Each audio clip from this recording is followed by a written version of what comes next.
सोच रहे थे कि साइड में कुछ चले, कोई काम चले और ऐसा काम चले जो जिसमें टाइम भी कम देना हो। पिग फार्मिंग ये ऐसी लगी कि जिसमें टाइम बहुत ही कम देना पड़ रहा है, बहुत ही। भाई सुबह मॉर्निंग में मुश्किल से 1-1.5 घंटा देना पड़ रहा है और शाम को तो 1 घंटा ही बस। ये अगर आपको प्रॉफिट लेना है इस काम से तो आपको शेड पे कम और जानवरों पे सबसे ज़्यादा पैसा लगाना चाहिए, क्योंकि पैसा तो जो है जानवर ही देंगे, शेड नहीं देने का।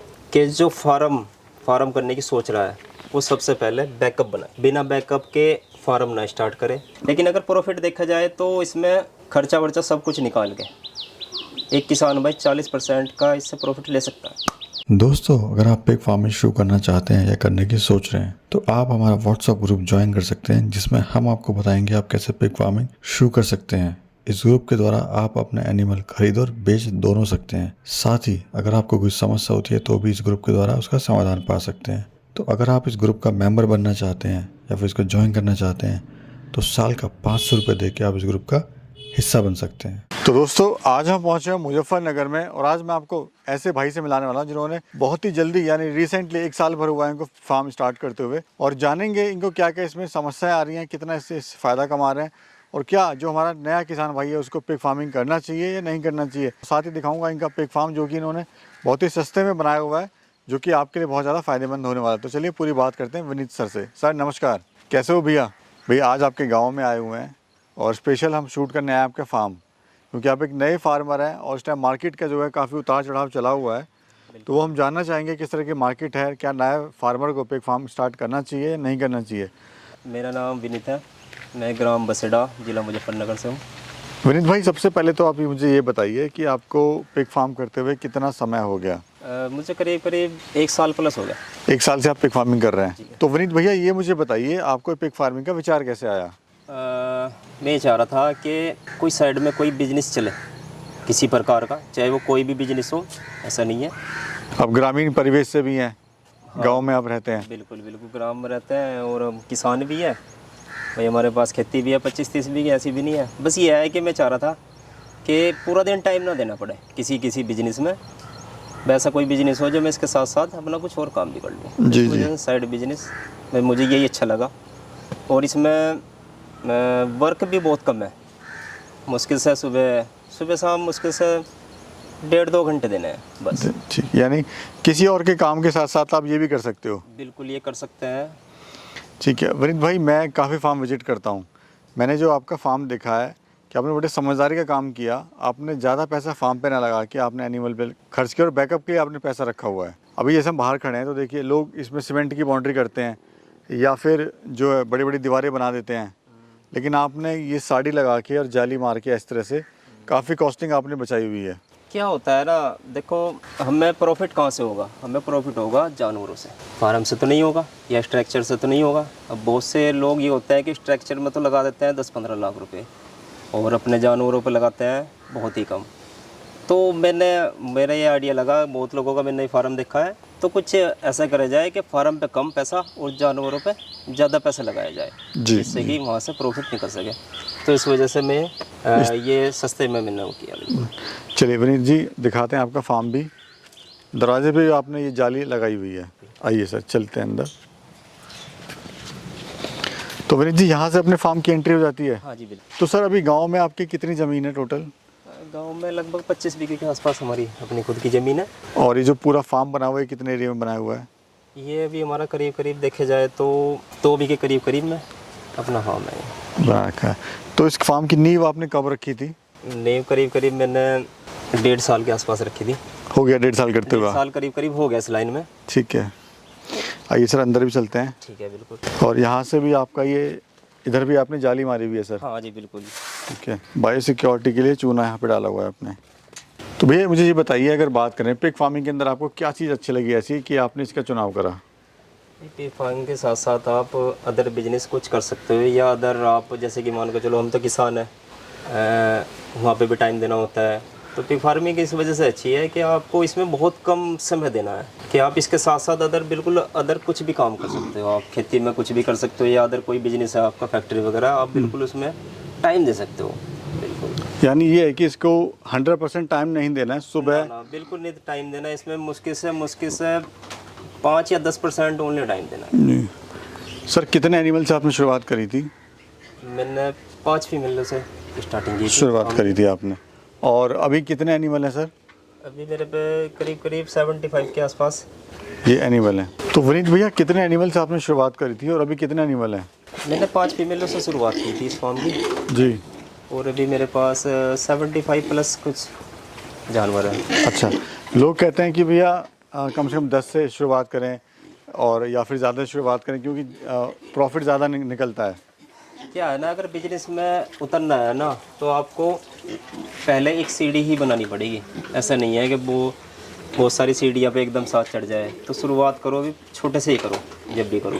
भाई अगर किसी के पास पैसा भी है तब भी वो छोटे से शुरुआत करे। बिल्कुल, मेरा मानना तो यही है, अगर पैसा चाहे कितना भी हो, लेकिन जो रोज़ बिजनेस का बैठता है ना वो स्टार्टिंग का ही बैठता है। अगर आप स्टार्टिंग में ही बड़े स्तर से काम करेंगे तो उसमें बड़े स्तर का ही लॉस होगा, और छोटे से करोगे तो उसमें क्या है ना कि अगर लॉस भी होगा तो नाम मात्र का होगा, और एक्सपीरियंस आपको बड़े स्तर का मिलेगा, फिर आप बड़े स्तर पर पहुँच सकते हो। जी। ये जो सर ब्रीड है अपनी, कौन सी ब्रीड है और खासियत क्या होती है इसकी? ये ब्रीड लार्ज वाइट है, और इसकी खास बात ये होती है कि ये बहुत ही वेट गेन अच्छा करती है, वेट की अच्छा होती है, और इसकी वो भी है एक खास बात, बच्चे देने की क्षमता भी बच्चे ज़्यादा देने की भी है, और इसका जो स्वभाव है वो भी ठीक है वैसे तो। जी। तो भैया कैसा आपको बिजनेस लग रहा है अभी, ये बताइए। भाई बिजनेस कोई भी हो, चाहे ये वाला बिजनेस हो चाहे कोई भी हो, बिजनेस सभी सही है।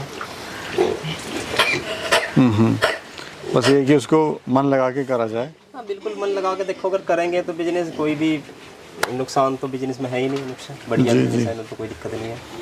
अभी जैसे मार्केट की हालात की बात करें तो मार्केट का जो हालात है वो काफ़ी डाउन है। भाई देखो, मार्केट का हालात तो ऐसी कोई बात नहीं है कि अभी फर्स्ट टाइम ही ऐसा हो रहा है। बिजनेस में तो उतार चढ़ाव बिल्कुल रहेगा। ऐसा ना घबराए कि बिल्कुल मतलब कि अगर मार्केट में रेट डाउन हो गए हैं तो हम हिम्मत हार जाएं या अपना बिजनेस छोड़ दें, आगे ना करें, ऐसा कुछ नहीं है। वेट करो, अभी कोई दिक्कत नहीं है। अभी ऐसा नहीं है कि मार्केट डाउन है तो डाउन ही रहेगी, तो इसमें अच्छी सर खबर आएगी बिल्कुल। प्रॉफिट वगैरह सर कितना हो जाता है आपको इसमें? प्रॉफिट अगर देखे जाए तो 40% के आसपास प्रॉफिट किसान को हो जाता है इसमें। और ये जो हम सर देख रहे हैं, ये भी आपने छत टीन ना लगा के इसमें आपने ये बांस के उससे बनाया हुआ है। इसका खर्चा कितना आ गया था सर बनाने में? वैसे बनाने में तो इसका करीब 1.25 लाख रुपए के आसपास आ गया था। और ये कितनी एनिमल का शेड है सर? ये फिलहाल हाँ, कितने एनिमल इसमें रह सकते हैं? इसमें एनिमल्स तो वैसा करीब 500 के आसपास रह सकते हैं इसमें। क्या? और ये एरिया कितना है फार्म का आपके? इसका फार्म का एरिया है 35 गुना 100 फीट का ये पूरा शेड है। बिल्कुल। अभी सर मुझे आप ये बताइए, जैसे कोई शुरुआत करना चाहता है तो इस काम की शुरुआत कैसे करें? अगर शुरुआत करना चाहता है तो मेरा मानना ये है कि आप अपना प्रेग्नेंट फीमेल ले लाए। ज़्यादा नहीं कहूँगा, मेरे हिसाब से 5 फीमेल ले लाए, या अगर बढ़िया कोई किसान है थोड़ा सा ज़्यादा पैसा इन्वेस्ट करना चाहता है तो 10 फीमेल लाए। शुरुआत तो इसी से ही करें, और मेरा मानना ये है कि प्रेग्नेंट ही फीमेल ले लाए स्टार्टिंग में, ना कि उन्हें अपने यहाँ फार्म पे क्रॉस कराए, क्योंकि उसे क्रॉस होने में टाइम भी लगेगा और उसके लिए एक बोर बिछाएगा, उसके लिए टाइम लग जाएगा इसको आगे बढ़ाने के लिए। अगर आप प्रेग्नेंट फीमेल लाते हो तो आपको कम समय में ही उनकी डिलीवरी भी हो जाएगी और आपको आगे वो भी हो जाएगा। अभी सर ये मुझे बताइए कि ये माल बिकता कहाँ पर है, कौन इसको खरीदता है? नहीं, वैसे तो हर जिले वाइज में डीलर रहते हैं, डीलर से संपर्क हो ही जाते हैं सभी के ही। और आप भी ना करो तो डीलर आपके फॉर्म पे आके आपसे संपर्क ऑटोमेटिकली कर लेता है, क्योंकि उनका काम यही होता है कि फार्म से उठाने के लिए जी जानवर। और इसमें सर पेमेंटें वगैरह कैसे मिलती हैं? पेमेंट में कोई वो नहीं है, मतलब कि कोई नुकसान नहीं है भाई। अपना डीलर इधर उठाता है, उधर ही आपको पेमेंट हो जाता है एकदम हैंड टू हैंड ही। जी। पेमेंट में भी कोई ऐसी वो नहीं है कि कल मिलेगा या परसों मिलेगा, आज बैंक बंद है या परसों बंद है। अभी सर ये बताइए, जो 100 किलो का जानवर है वो कितने समय में तैयार होता है? भाई 100 किलो का अगर आपको करना है तो मेरा मानना तो यह है कि जो फीड्स आता है कंपनी की तरफ से वो जल्दी कवर कर लेता है 100 प्लस करने में। जी जी। और अब अगर आप खिलाते हो होटल वेस्ट वगैरह या बियर वेस्ट वगैरह तो इनमें थोड़ा टाइम ज़्यादा लग जाता है। कुछ लोग सर होटल वेस्ट पे भी करते हैं, क्या वो होटल वेस्ट पे करना चाहिए काम या नहीं करना चाहिए? वो तो उनके ऊपर ये डिपेंड है कि वो उन्हें होटल वेस्ट में तैयार करना चाहते हैं या फीड में। अभी सर बच्चे कितने आ रहे हैं आपके फार्म पर? देखे जाए तो एक फीमेल 9-10 बच्चे दे देती है आराम से। ऐसा इधर भी देखते हैं क्या आपने बनाया हुआ है। ये भी सर डिलीवरी अभी दी है? ये कल ही इसकी डिलीवरी हुई है और इसने 9 बच्चे दिए हैं। यानी कि 9 बच्चे आ रहे हैं फार्म पे, तो एवरेज अच्छा है। हाँ वैसे ठीक है, कोई ऐसी बड़ी बात नहीं। ये फर्स्ट टाइमर है, फर्स्ट टाइम ने 9 दिए हैं। अगर ये सेकंड टाइम में जाएगी तो मेरा मानना ये है कि 10 प्लस कर ही देगी। तो ये एक अच्छा संकेत है एक अच्छे फार्म का। बिल्कुल बिल्कुल बिल्कुल, यही एक प्रॉफिट वाला संकेत ही है। फेल का कारण ये है कि हम फार्म में तो लगा देते हैं बहुत ज़्यादा पैसा, इन्वेस्ट कर देते हैं, और जो उनका बैकअप रहता है वो हमारे पास बैकअप ख़त्म हो जाता है। और ये जानवर एक ऐसा है कि इनके लिए बैकअप बना के रखना पड़ेगा। जिसके पास बैकअप है इस बिजनेस में उसे बहुत बढ़िया प्रॉफिट है। बैकअप ज़रूरी है, बैकअप बहुत ज़रूरी है। बिना बैकअप के तो ये बिजनेस मेरे हिसाब से तो नहीं करना चाहिए, बैकअप जरूर रखना पड़ेगा। अभी सर इधर भी हम देख रहे हैं आपकी जगह काफ़ी यहाँ पे आपने छोड़ी हुई है, तो क्या इसका क्या प्लान है सर आगे? ये जगह क्यों छोड़ी? इसको भी बढ़ाना चाहेंगे अभी फार्म को? हाँ, इसके मैं इस वजह से बनाऊंगा क्योंकि ये मेरे पे ना सारी मादा डिलीवरी के लिए पड़ी हुई है। इसकी आजकल में डिलीवरी हो जाएगी और इधर ये पड़ी है। इनकी ना कुछ टाइम में ना डिलीवरी होने वाली है। तो इनकी जैसी बात है, इनकी डिलीवरी होगी तो उनके बच्चे आएंगे तो फिर मुझे जगह कम पड़ेगी। तो ये मैंने ना जगह की वजह से, बच्चों की वजह से ये रोका हुआ है। इसमें और आप एक्सटेंड कर लोगे? बिल्कुल, जहाँ थोड़े से भाई इनकी डिलीवरी हो और इन बच्चों से मादा से अलग करने बच्चे होंगे तो मैं जब तक इनके ये बाड़े बिल्कुल तैयार कर दूँगा। जी जी सर, नए फार्मर को आप क्या कहना चाहते हैं जो इस लाइन में आना चाहते हैं या काम शुरू करना चाहते हैं? फिलहाल का टाइम नए फार्मों के लिए तो ये है कि फ़िलहाल नए फार्म अभी वेट करें, क्योंकि मार्केट में फ़िलहाल थोड़ा डाउन चल रहा है। नया फार्मर अगर अभी फ़िलहाल फार्म खोलने की कोशिश करेगा तो उससे नुकसान हो जाएगा। अभी वेट करें 1 महीने 2 महीने का, फिर उसके बाद फार्म करें। कोई दिक्कत नहीं है, कोई परेशानी नहीं है, फार्म करो, बिल्कुल करो।